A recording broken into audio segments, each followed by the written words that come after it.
రెండు సంవత్సరాల క్రితం వరకు ఉమ్మడి ఆంధ్రప్రదేశ్లో ఒకే పదం వినిపించేది, ప్రత్యేక రాష్ట్రం తెలంగాణ తెలంగాణ తెలంగాణ. ఇప్పుడు తెలంగాణ తెలంగాణ తెలంగాణ అన్నాక 2 సంవత్సరాల క్రితం తెలంగాణ వచ్చింది. రెండో అవతరణ దినోత్సవం మొన్నే జరుపుకున్నాం. 2 ఏళ్లలో ఏం సాధించామని మీరు అనుకుంటున్నారు? 2 ఏళ్లలో చాలా సాధించినాం. ప్రజలు ఊహించిన దానికంటే కూడా ఎక్కువ విజయాలను అందించాం. ముఖ్యమంత్రిగా కేసీఆర్ గారిని ఎంచుకోవడం అనేది తెలంగాణ ప్రజల అదృష్టంగా భావించాలి. ఎందుకంటే కేసీఆర్ గారిలో అంతకుముందు కేవలం ఉద్యమ కోణమే చూసినారు తప్ప పరిపాలనకు సంబంధించి చాలామందికి కేసీఆర్ గారి పట్ల అవగాహన లేకుండే. సిద్దిపేట ప్రజలకు మాత్రం తెలుసు కానీ మిగతా ప్రపంచానికి. పైగా కేసీఆర్ గారు తెలంగాణ ఉద్యమ నాయకుడు అయిన తర్వాత కేసీఆర్ గారి పట్ల పాజిటివ్ కోణం కంటే నెగిటివ్ కోణాలని ఎక్కువ ప్రచారం చేశారు ప్రపంచవ్యాప్తంగా. ఉద్యమం టైంలో అంటారా? ఉద్యమ సందర్భం మొత్తంలో కూడా తెలంగాణ వ్యతిరేకులు. అందుకే తెలంగాణ రాష్ట్రం ఏర్పడగానే మొత్తం దేశవ్యాప్తంగా ప్రపంచవ్యాప్తంగా కూడా పరిశీలకులంతా తెలంగాణ వైపు చూసినారు ఆసక్తిగా. ఏం జరగబోతుంది తెలంగాణలో, ఎటు వెళ్తుంది తెలంగాణ, తెలంగాణ రాష్ట్రం వస్తే ఇవైతే అని అవైతే అని చీకటి అయిపోతుందని, ఎవరి చేతిలోకి వెళ్ళిపోతుందని, మళ్ళీ కుక్కలు చింపిన విస్తరవుతుందని ఇట్లాంటి ప్రచారాలు చేస్తున్నారు. పైగా ఉద్యమకారులు వీళ్ళు ఇది చేస్తారు అట్లా చేస్తారని చెప్పి కూడా లేని అపోహలు సృష్టించినారు. కానీ పరిశీలకులనే కాదు శత్రువులను కూడా ఆశ్చర్యపరిచే విధంగా ఇష్టం లేని వాళ్ళు కూడా ఒప్పుకొని తీరవలసిన పద్ధతిలో ఇవాళ భారతదేశంలోనే నెంబర్ 1 ముఖ్యమంత్రిగా కేసీఆర్ గారు ఈ 2 సంవత్సరాల కాలంలోనే నిరూపించుకున్నారు. అంటే అది ఊరికినే రాలే. తెలంగాణ ప్రజల్ని ఆ రకంగా సంతృప్తిపరిచే పద్ధతుల్లో పరిపాలన కొనసాగింది కాబట్టి వచ్చింది. దానికి మేము ఇది అదేని ఒకటి చెప్పక్కర్లేదు. ప్రజలు మాకు ఇస్తున్న ఆదరణ సాధారణంగా ఎక్కడ కానీ ఒక సాధారణ ఎన్నికల తర్వాత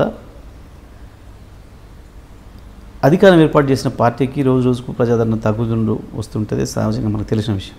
కానీ టీఆర్ఎస్ పార్టీకి మాత్రం సాధారణ ఎన్నికల కంటే ముందే ఏదైతే ఉండేనో 2 సంవత్సరాలు పూర్తయ్యేసరికి 2 ఎక్కువైంది ప్రజాదరణ. అది వివిధ ఎన్నికల్లో మనకు స్పష్టంగా కనిపించింది. ఇవాళ టీఆర్ఎస్ పార్టీ పరిస్థితి ఎట్లా ఉందంటే, జనరల్గా ఈ దేశంలో ప్రపంచంలో ఎక్కడైనా ఎన్నికలు వచ్చినాయంటే పోటీ చేసే అభ్యర్థులు ఎవరు గెలుస్తారు, ఏ పార్టీ గెలుస్తుంది అని చెప్పి చర్చలు జరుగుతాయి.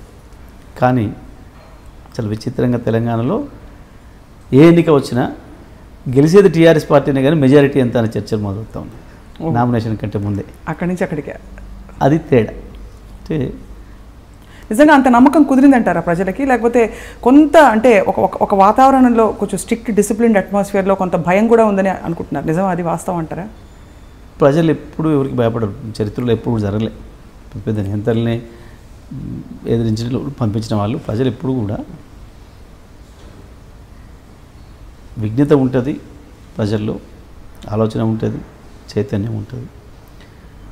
మంచి చేస్తే మంచి అంటారు, చెడు చేస్తే చెడు అంటారు. అదే కదా పార్టీలను మారుస్తుంది. ఎన్నికలు రాగానే కదా ప్రజలు చూపించేది, వాళ్ళ పవర్ ఏందో చూపించేది ఎన్నికలలోనే. జనరల్గా ప్రజాస్వామిక దేశాల్లో పార్టీల యొక్క పనితీరు గీటరాయి ఏంది అంటే ఎన్నికలే. ఎన్నికలు వచ్చే మెజారిటీలే ఆ పార్టీల యొక్క పనితీరుకు నిదర్శనం.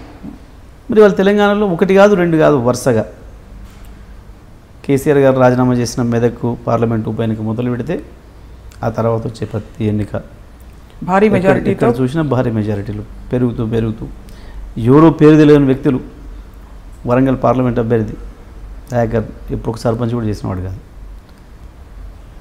తెలంగాణలో రికార్డు సృష్టించడం కేసీఆర్ గారి కంటే ఎక్కువ మెజారిటీ వచ్చింది.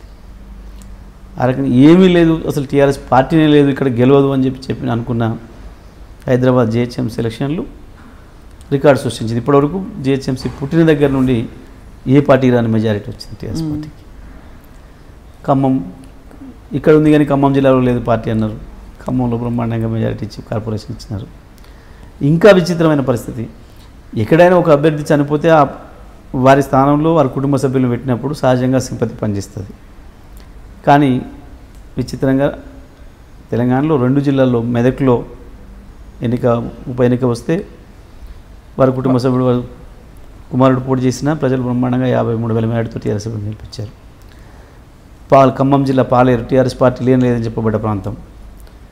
అక్కడ ఉప ఎన్నిక వస్తే కూడా దాదాపుగా 45,000 భారీ మెజారిటీతో తుమ్మలనాగేశ్వరరావు గారు గెలిపించారు. తిరుగులేని నాయకుడు, తిరుగులేని పార్టీ అంటారు. అయితే ఖచ్చితంగా అంటే నేను అనుకుంటున్నానంటే మీరు విజయాలు సాధించడం అనుకుంటున్నారా అంటే వరుస విజయాలు సాధించారు. మనసులో అయితే డెఫినెట్గా గెలుచుకున్నారు సార్.